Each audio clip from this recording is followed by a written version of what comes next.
So in this video, I'm just going to share with you the upper cockpit on the 39 Sovran. You're going to see that the upholstery up here is in wonderful condition, just like the lower cockpit. It's been maintained, it's been cleaned. Obviously, upper cockpit table.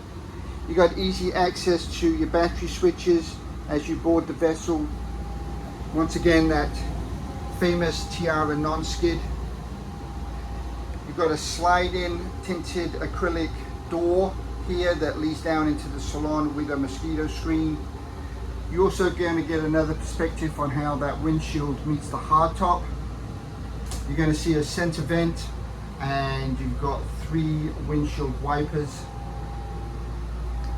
Somewhere to keep some charts up here for the entertainment. We've got a stereo, we've got some cup holders, and I'm going to show you another look at the helm just because it's pretty.